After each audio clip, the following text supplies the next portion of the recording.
Obviously, the focus tonight on everyone's mind is Mumia and the crisis of this latest death warrant. And what I want to do is just sort of talk about the larger context in which that's happening. That is, the last 30 years of the criminal justice buildup in the U.S. Because I think we all know, especially in an audience this sophisticated and politicized, that prisons are bad, that policing is racist. I'm sure you all know probably more statistics off the top of your head than I do about the latest horrors. But the question of why, I think, is still really, really important and sometimes gets overlooked. So to answer the question of why we have the highest rate of incarceration in the world, why we are hemorrhaging more and more tax money into this project of policing and locking down and surveilling, I think you have to go back to the same moment in time when Mumia got his political start, the 1960s, and look at the dual crisis that American capitalism and white supremacy in the U.S. faced. So there's two parts to this crisis. The first part is political. There's mass rebellion, right? The civil rights movement has transmogrified into the Black Power movement. There's mass rioting in hundreds of cities throughout the U.S., poor people's movements of all sorts. Even rank and file labor are getting, very, very active and militant and bucking their own leadership and demanding more. So that's the political rebellion. And then there's also another piece of it, which is an economic crisis that has its origins in World War II. Basically, what happens in the late 60s and early 70s is that profit rates, right, which is what capitalism is all about, let us not forget, right? Profit rates begin to collapse, and they hit a historic low of around 3%. Why is this? Basically, World War II leaves the U.S. as the world's #1 economic power, right? Europe has been absolutely devastated. Japan has been devastated. Those are the two other poles of industrial capitalism. They start rebuilding after World War II with loans from the U.S., and U.S. industrial corporations are in a position to benefit tremendously from that rebuild, right? World War II not only kills lots of people, it destroys lots of stuff. And that's what capitalism, how profits are made, by producing and selling stuff. So there's a 20 to 25 year recovery, a global recovery, and U.S. corporations are reaping the lion's share of the benefits of that process of recovery. But by the mid-1960s, Europe has reindustrialized, Japan has reindustrialized, and many third world countries are also industrializing. And what that means is that suddenly world markets for consumer goods are glutted. Everyone who can afford blue jeans or who can afford an automobile or refrigerator by the late 60s pretty much has them already. Yet the world's industrial capacity has never been greater, and it's cheaper to turn these things out than ever before, and all of the corporations that do that are still pumping out commodities at an ever faster rate. So the U.S., which was exporting to the world's markets, suddenly finds those markets are saturated, U.S. goods can't get in there, that other countries are now importing to the U.S., so there's heightened competition here, and this is called a crisis of overproduction. And it's a classic pattern in capitalism. Too much of a good thing, too much success in capitalism leads to crisis. And that's what happened in the late 60s. There was suddenly just too much stuff and profit rates plunge. So that's a very severe crisis. And big business in the U.S. and the elites, the political and economic elites in this country, the people who could control government, who control the large corporations, who control the large foundations, who sit on the boards of the large universities, those people that make the real decisions and have the real power, and set the agenda for the most part, unless they're opposed from below, are unable to deal with this crisis of global overproduction. But there is one place that corporate America can make up the losses, and that is by getting people to work harder for less, by cracking down on labor, and by taking back some of the gains that had been won by working people over the whole century, through the New Deal, through the struggle of the labor movement, through all of that.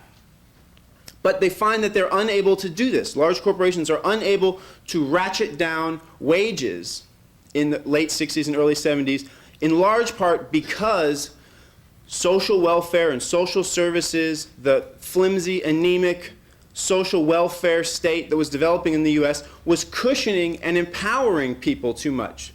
Now, of course, welfare, I'm sure many of you have read the famous book, Poor People's Movements or Regulating the Poor by Fran Fox Piven and Richard Cloward. And they talk about welfare as a way of turning activists into administrators, in a way of short-circuiting political movements. And that's true. That's a lot of what welfare was about. That's a lot of what the war on poverty in the 60s was about. It was about buying off people who would otherwise be agitating.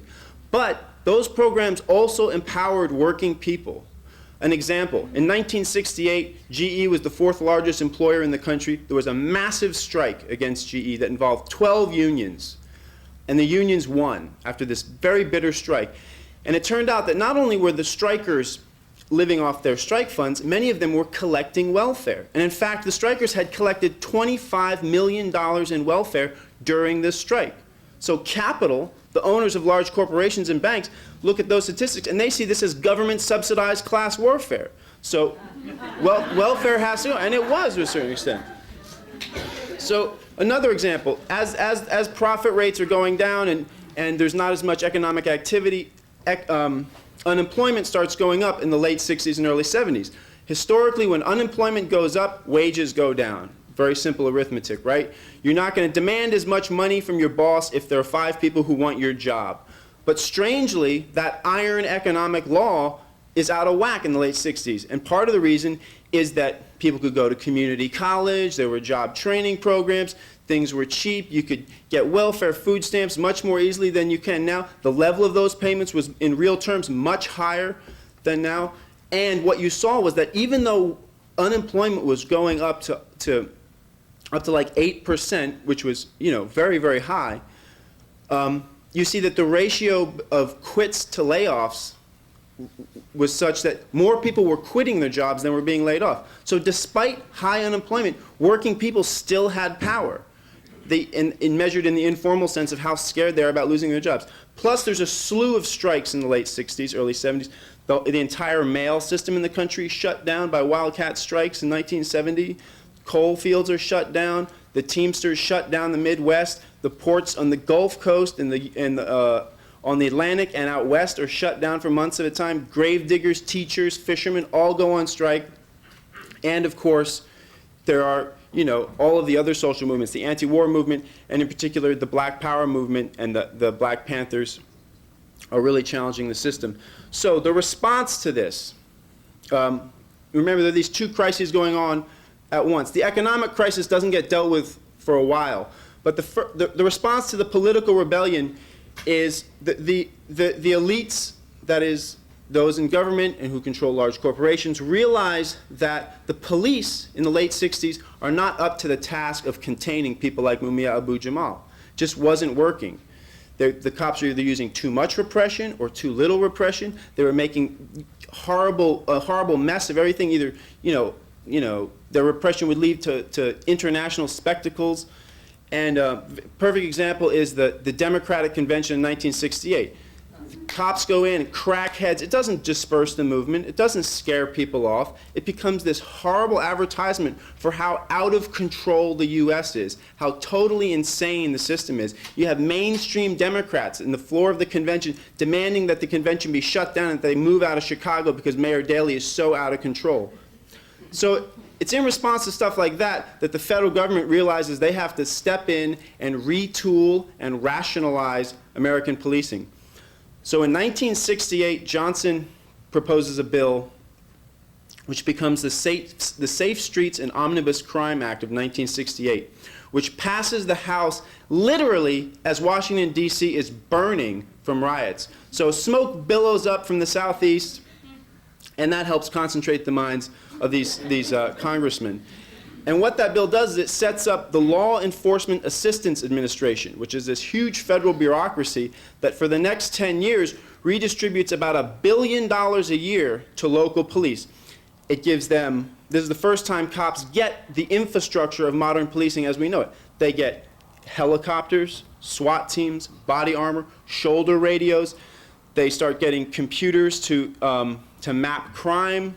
They get some of the technology used in the electronic battlefield in Vietnam to map crime. They get stuff like minimum standards so that the police now have to learn how to read, because at the time you had to train more to be a beautician than you did to be a cop, and there were literally many chiefs of police who couldn't even read. So that's what the LEA does. It sets up the modern infrastructure of policing and increases the number of cops, sets up the NCIC, the National Criminal Information Center, the main database around which any future police state revolves, or around which this sort of incipient police state revolves, the one centralized database into which all cops feed their information and from which the FBI can draw any information they need. So that's the first wave in this current criminal justice buildup. And it's in large part counterinsurgency by other means. It's about militarizing the communities that are in rebellion. And it's about getting the police up to speed to handle the crisis, the political crisis. That buildup sort of plateaus in the late 70s for a number of reasons, one of them being Watergate, the Church Commission hearings, which was a Senate committee that was investigating domestic policing, and people sort of turned off to the idea of police repression for a few years there. Cut back to the economic story. Capital is still trying to deal with this problem. Profit rates are down. In 1965, after-tax profit rates were 10%, the average after-tax profit rate. Through the 70s, they're like 3, 4, 5, 6, actually not up to 5 or 6, but around 3 and 4%. That has to change as far as big business is concerned. The solution doesn't really arrive until 1980. First, Carter appoints Paul Volcker as chairman of the Federal Reserve. Then Carter loses the election. And Paul Volcker is a right-wing monetarist economist in charge of our central bank, which now controls all credit in the U.S., essentially. Then you get Reagan elected, and together Volcker and Reagan engineer a recession in 1980 and 81 that plunges the economy into the most severe recession since the Great Depression. And Volcker explained this in very political and simple terms. He said that basically the average standard of living among Americans had to go down. For the economy to improve, working people had to live on less. And the recession was designed to scare people. So you get interest rates go from 7% up to 16.4% in 82. And what that does is it just shuts off all economic activity. If the government isn't loaning money to big banks, that aren't loaning it to small banks, that aren't loaning it to businesses or to people to go to school to spend and buy and create economic activity, if that's not happening, the economy just shuts down. And this was called a cold bath recession. And it was designed to scare working people. At the same time, Reagan goes on the political offensive. He stacks the National Labor Relations Board with conservatives who hate labor, who in arbitration will always rule against workers and for employers. He stacks the federal judiciary with like-minded people. And quite dramatically, when federal employees go on strike, the air traffic controllers under the PATCO union, he fires all 11,000, sending a message to business that you can take off the gloves and we will back you up. So what happens? 1980, not a single union contract in the U.S. involved a wage freeze or a wage give back. 1982, 44% of all new union contracts involved wage freezes or outright give backs. Plus, Reagan's attack on social welfare, destruction of the Comprehensive Employment Training Act, the CETA program, that puts 400,000 people right out there looking for work. Cutting the real level of AFDC puts another couple 100,000 people out there. So they try and deal with this problem of working people having a cushion, and they do successfully. And that's when profit rates start to creep back up. But there's a new problem. A whole surplus population. There's all these ranks of poor people who can't be exploited, whose labor isn't needed because also part of the solution to profit rates is just to deindustrialize, shut down unionized factories, get out, go to the third world.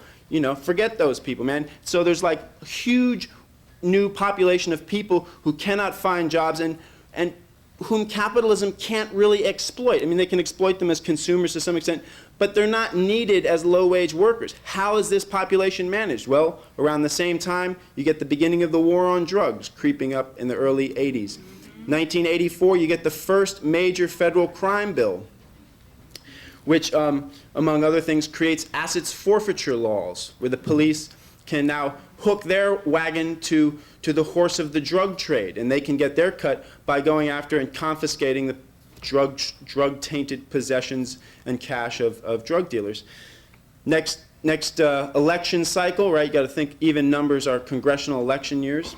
1986, Len Bias dies of cocaine, powdered cocaine. They claim it's crack. Everyone flips out. The news media is whipped into line, and there's a political feeding frenzy. You get another massive federal crime bill, which starts changing the rules to favor the prosecution, making it easier for police to use tainted warrants, giving more money to local police, and giving more money to prison construction.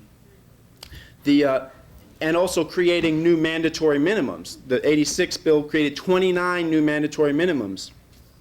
88, Bush is going up for election. You get the Willie Horton ads. Another massive, horrible crime bill that does more of the same. And so it's been every 2 years since then. We've had a massive federal crime bill.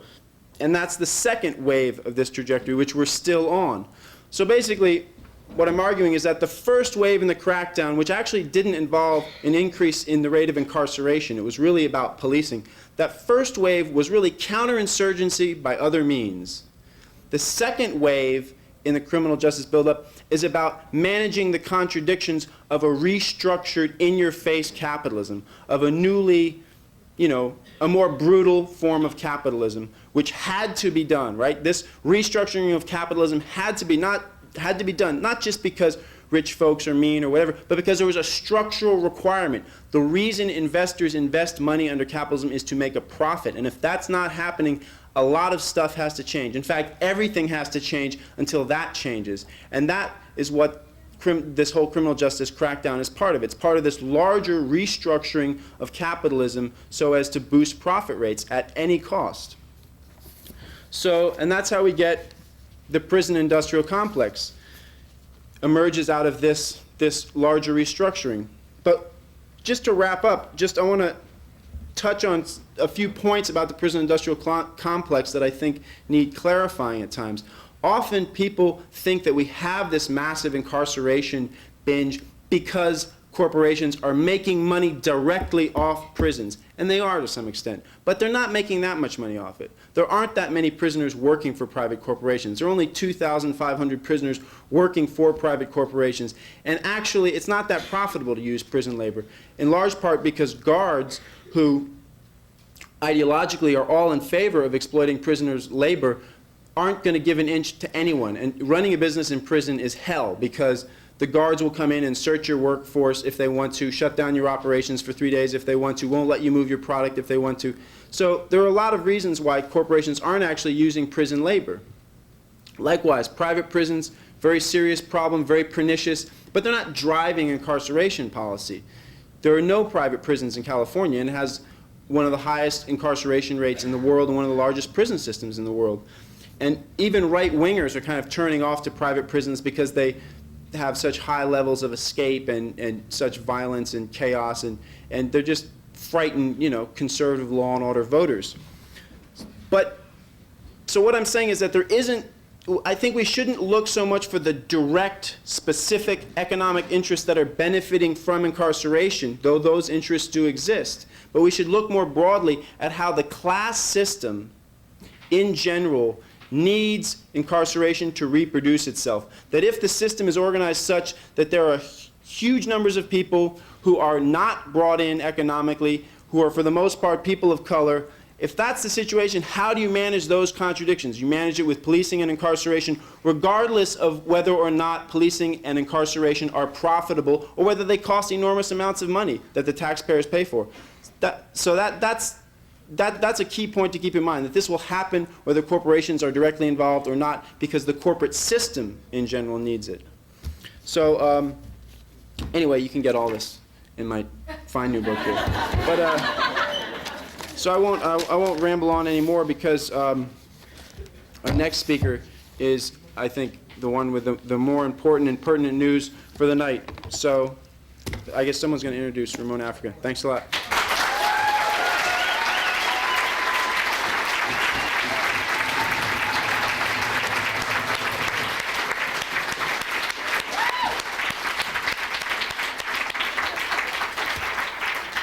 Thank you, Christian. Like Christian said, his book, Lockdown of America, is available in the back. It's been central to the discussion with the Washington Prison Project for the last couple weeks. So, okay. We know how inspiration works, right? You walk into a room with one agenda, thinking that you went there for one reason, and you come out, maybe, possibly, with a whole different way of life. Ramona Africa is here with us today because of that kind of inspiration. She was on her way to becoming a lawyer when she walked into a courtroom where the trial of the Move 9 was happening. And after witnessing that kind of bias in the criminal justice system, racial bias and natural injustice that goes on, she decided not to join the system and rather to join Move. All right.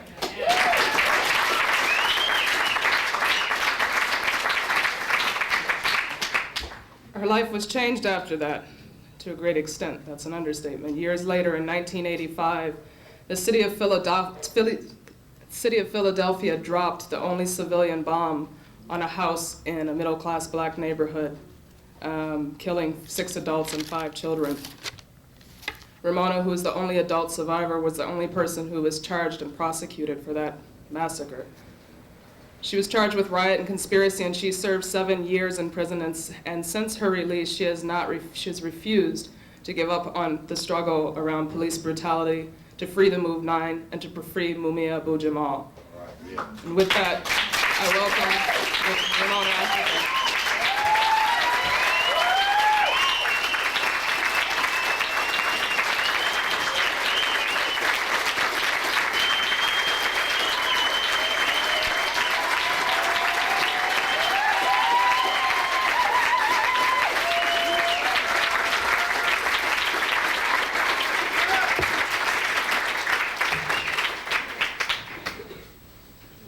Thank you very much. I'm going to have to bear with me because my voice is gone. As people know,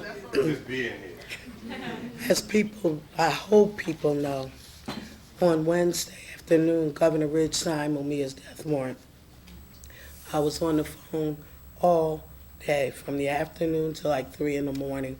We were talking to people from all across the country, people from Italy, Germany, Spain, Amsterdam, everywhere, France. People are ready to mobilize, and we better be.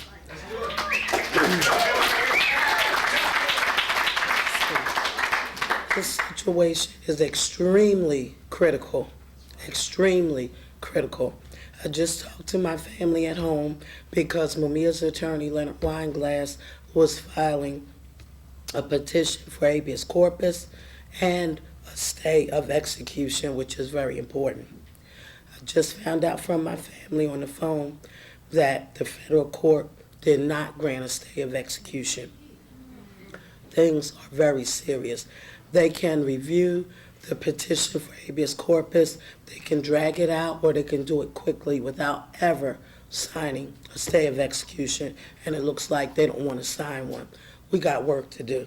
If we intend to save our brother, we got work to do, and we better be serious because these people ain't playing no games with us, and we can't be playing no games with them, not with our brother's life on the line here. One thing that we need to do is that when the name and address and phone number of the judge, who this case has been assigned to, is circulated, when we get that information, we will be circulating it to everybody. This man needs to know how we feel about Mumia. He needs to know what he better do. He is a servant of the people. He is our employee. We're his boss or her boss, whoever it is. And we need to exercise our authority as an employee. We need to let these people know what we want, how we feel, and stop sitting back and allowing them to do what they want and act like they're the boss and we're the servants. Don't work like that. Don't work like that.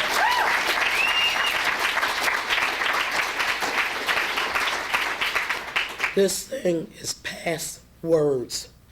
It is past words. There's no need to do a whole lot of talking. We gotta go into action. We gotta set a strong example. This thing goes far beyond an individual named Mumia Abu-Jamal. You know, what's at stake here is our protection, our security, because with the type of international support that Mumia has, with the thousands, hundreds of thousands of people that have come out for Mumia around the world, if these people are arrogant enough to think that they can go ahead and kill Mumia and that it will be business as usual, that, you know, people will just accept that, then we're all in trouble, because they can do that to a Mumia. None of us are safe. We don't stand a chance. We don't stand a chance. We got to draw the line here. Got to draw the line here and now. People say when the revolution comes, when the revolution is over, well, the revolution is here.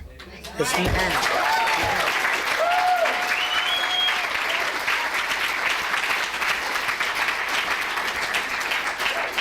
We cannot afford to allow these people to dictate to us and convince us that when we stand up for what we know is right, when we stand up in defense of our brother who we know is innocent, that we're criminal, that we're wrong, that we don't have a right to do that.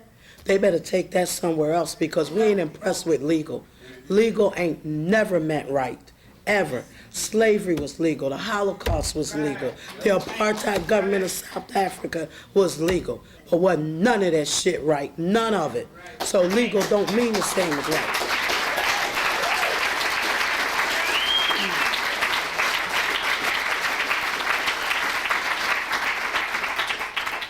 Neither are we going to be stupid enough to hallucinate that we can look to these maniacs, to our oppressor, to our enemy, to map out for us the way for us to stop them from doing what they're doing.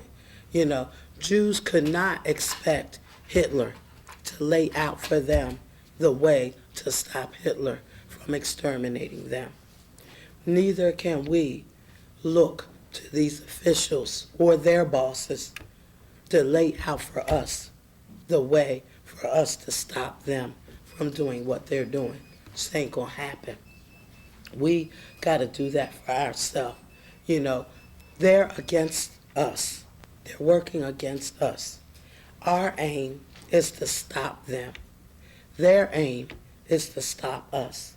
So how are we going to look to them and abide by their procedures and think that we're going to stop them? Don't work. I got a quote here I want to read from John Africa.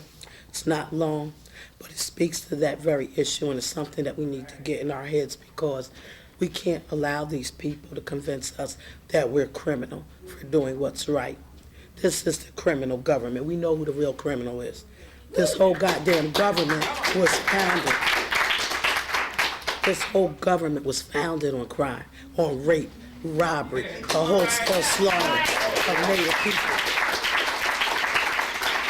But they're going to call us criminal, you know? They're going to lock up the people for stealing a TV, a car, robbing a bank, when they stole a whole goddamn country. And when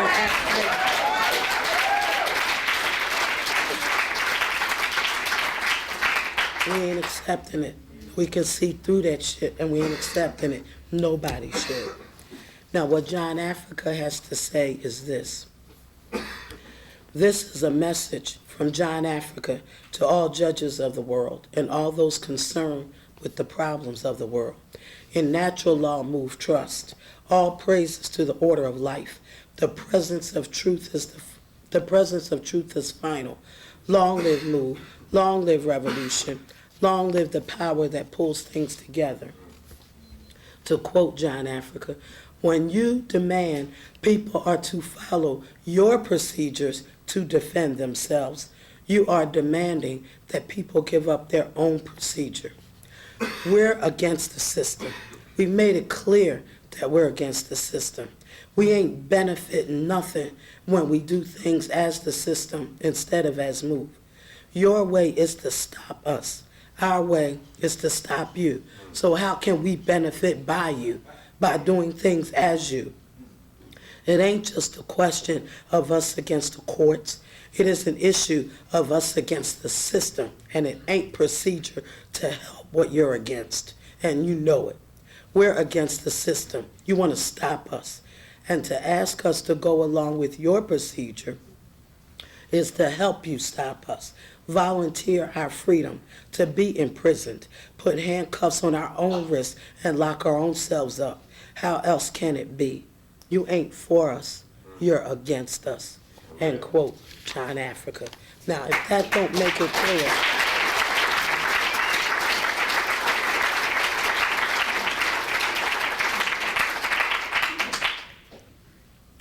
we gotta be serious. Things are very serious, more serious than they've ever been.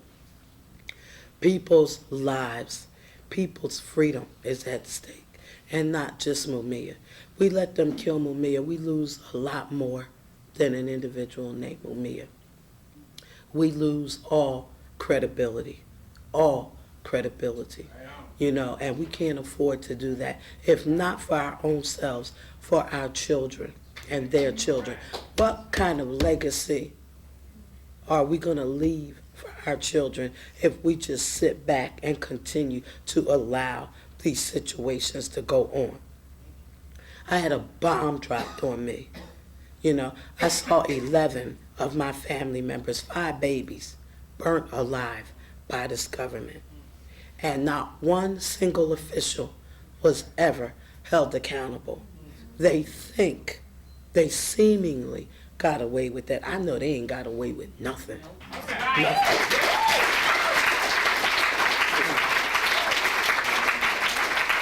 But the point is that we can't even allow them to take another freedom fighter.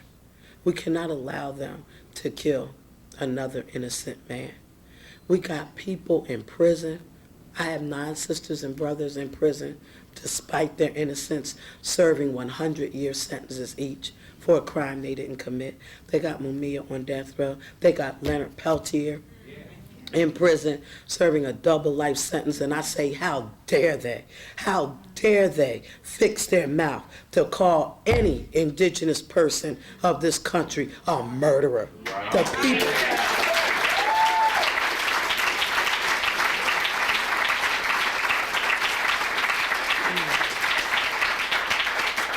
The people who slaughtered nations of red people into virtual extinction is going to call Leonard Peltier a murderer? And we're going to accept that? I don't think so. We dare not accept it. We have to let these people know that we know who the real criminal is. You see, when they bombed my family, murdered my family, didn't nobody go to prison? Ain't nobody sitting on death row next to Mumia for murdering my family. How many cops you know on death row? How many? How many? But you know a whole lot of people that these cops cold-bloodedly killed, don't you? That's the game these people play. But see, I'm not going to waste my time and energy talking about what they do to us. We know that. We live it. We breathe it. We eat it. I mean, we experience it all day, every day. That ain't the issue. We know the monsters, the demons that those running this system are. That ain't the issue. The issue is, what are we going to do about it? You know, how serious are we about putting a stop to it? Because we can't do it. We've got the power right here. Got the power right here. Right in the palm of our hand. All we got to do is use it. That's the issue. What are we going to do? You know, we need to be doing whatever it is that we can. I'm not going to stand up here and dictate to anybody about what you got to do, what you need to do. Only you can do that. I ain't no politician. I ain't trying to take responsibility for everybody. You know, you got to do that yourself. You got to be honest and sincere. It's the only way this thing is going to stop. You got to do whatever it is that you can do. If you got a computer at home, you need to be getting that information out, you know, letting people know what's going on, drawing up flyers for programs and demonstrations. Whatever you can do on a computer, you need to be doing it. You know, if you work at a place where they have a copy machine, you need to be copying information and getting it out there. You know, if you're a person who is home with young children, you know, then fine, that doesn't exempt you. What you need to be doing is getting together with other people that got young children and rotating a schedule of watching the kids so that the other parents can go out and do what need to be done. If you got a car, you know, a van or whatever, you need to be volunteering your services as a driver or your van a couple of hours, you know, on a certain day a week or on the weekend or whatever, you know. I mean, there is no such thing as not having enough time or enough money. That don't exist. That ain't acceptable. Ain't nobody trying to hear that. There is something everybody can do. I don't care if you are just a person who knows that something is wrong and you ain't really into doing much about it. You're, you know, the most cosmetic person in the world, you know, with Armani, you know, suits and Louis Vuitton bags and designer nails out the hair with diamond chips in them. Look, if that's your thing, that's your thing. Put on a fashion show and raise some goddamn money for the...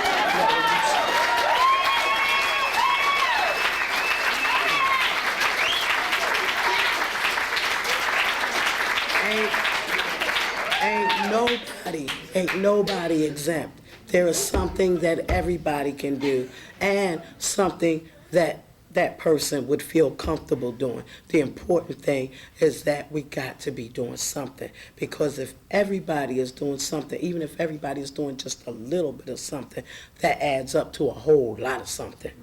And that's what we got to do. Got to work together. We got to stop this bullshit about I can't work with that person, I can't work with that organization because they did this. Look, we ain't got time for that bullshit. We ain't got time for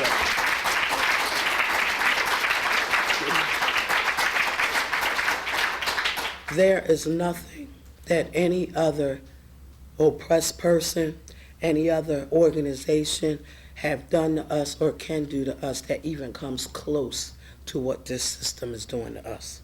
We've got to deal with this system first, together, as a unit. And then whatever issues we got, you know, with each other, we can deal with them. But we will find, and I guarantee you this, that if we come together and work to get this system off our back, what we're going to find is that we ain't really got that many issues or differences with each other. That's what we're going to find.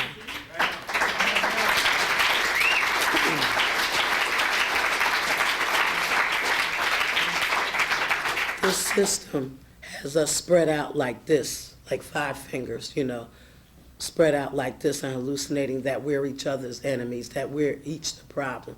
It ain't so. When our hands are spread out like this, if we try to slap at the system, they might feel a little something.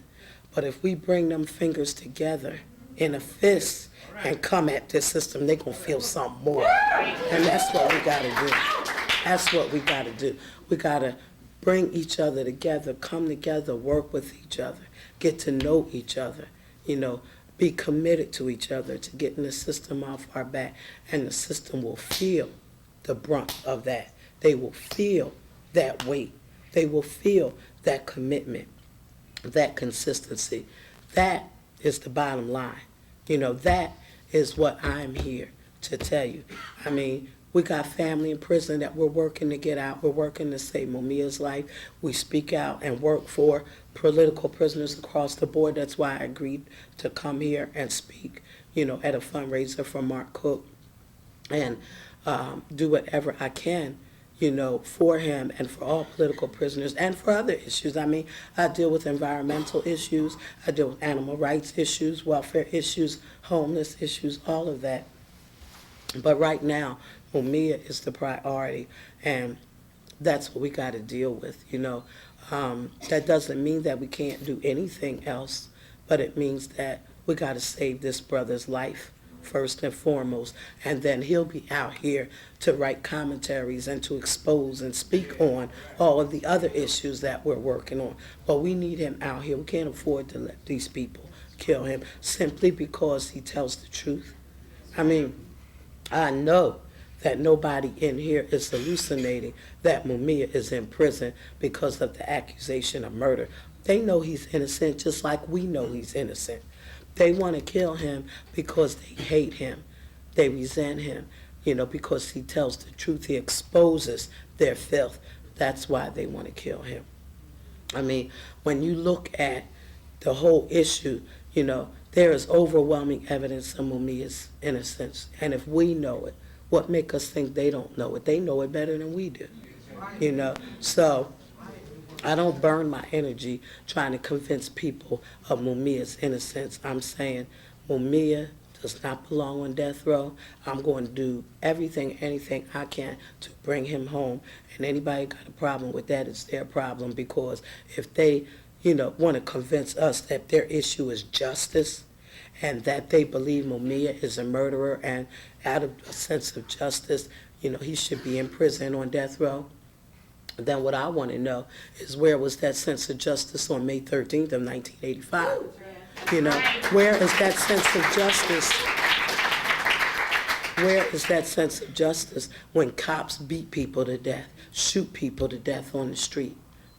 Where is that sense of justice when, because of this system that we're living under, people freeze to death sleeping on grates in the winter, people starve to death, Where is that sense of justice then? I don't want to hear it. Don't want to hear it. Particularly in my situation, I can take that position. I will tell a person in a moment, you believe Mumia is guilty? Fine. I don't care what you believe. Even if Mumia is guilty, which I know he ain't, but if you want to believe he is, I'm telling you, even if Mumia was guilty, I don't want to hear nothing about him deserving to be in prison on death row, because I'm a living example of the fact that they don't apply that across the board. Because like I said, the officials that murdered my family in front of the whole world, ain't nobody seen Mumia kill nobody, but the whole world watched them kill my family. No, she didn't. No, she didn't.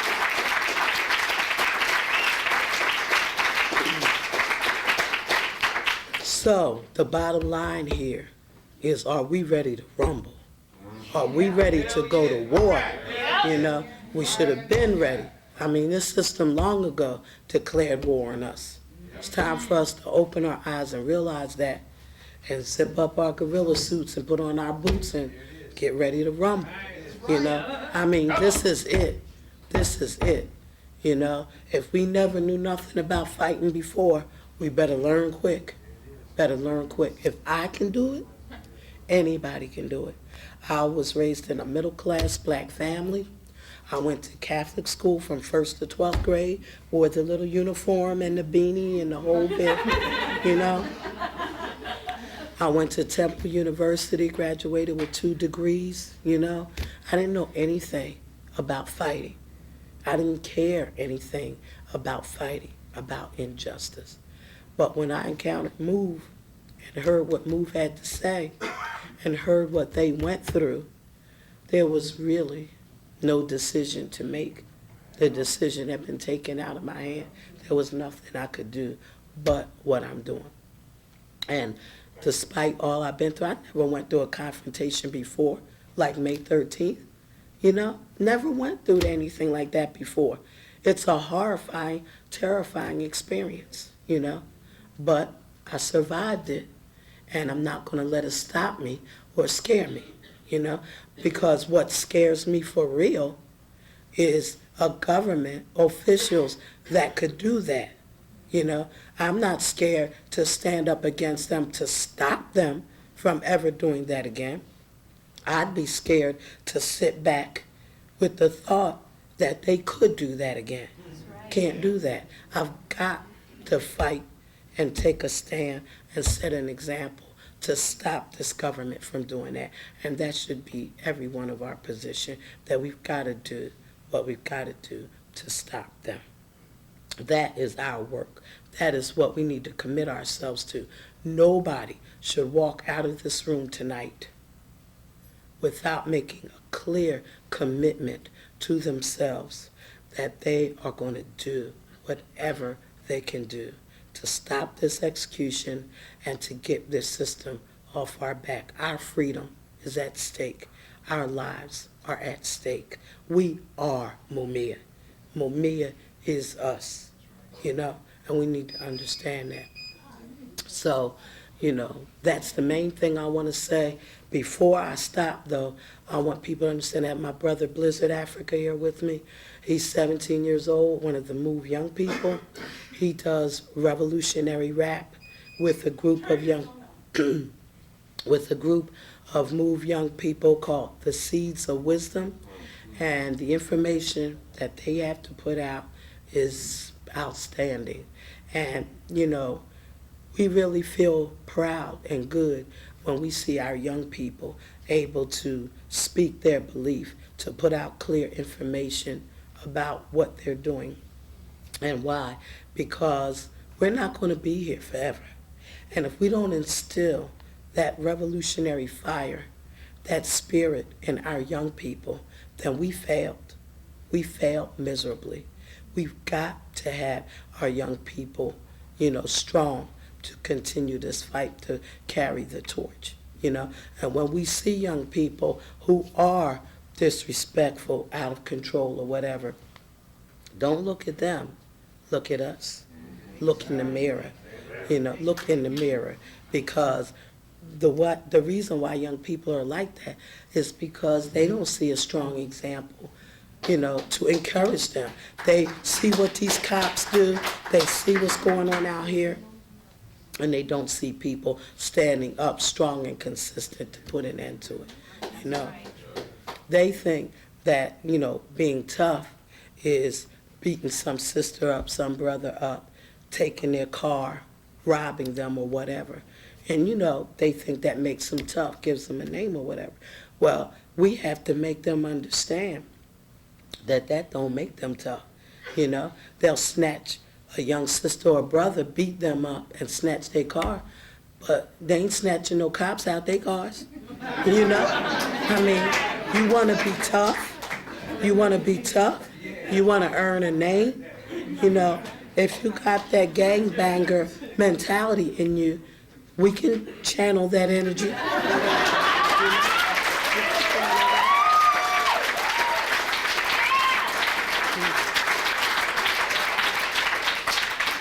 Our young people know what it is to fight. They've been through a lot.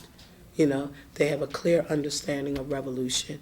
And I want my brother Blizzard to come on up and give you a little bit, of understanding of what he knows, his understanding. And to just point out to you, we don't send our children to the system schools. Right. We have our babies, right?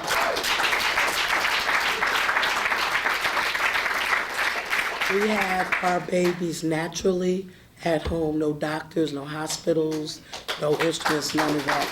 And we keep our babies at home with us. We teach them at home what they need to know, and that is how to be a revolutionary. We don't turn our babies over to our enemy to teach them what? How to be a slave, a robot to the system. No, we're not going to do that. So we teach our young people at home. Blizzard is going to talk to you, maybe do a rap for you. And, I can't talk much longer because my voice is just gone. But I think that Moo's example speaks for itself. We have set a strong, consistent example. We ain't going nowhere. They will never, ever stop the Move organization. And we don't intend to let them sit back and kill our brother Mumia. We're going to do whatever we got to do. Everything that we got to do in defense of our brother. Free Mumia, long live Mumia, long live the Move 9, long live Leonard Peltier, long live all freedom fighters, all those that love freedom enough to fight for it. Long live the spirit of resistance. Long live revolution, long live John Africa, down with, excuse me, down with this rotten system.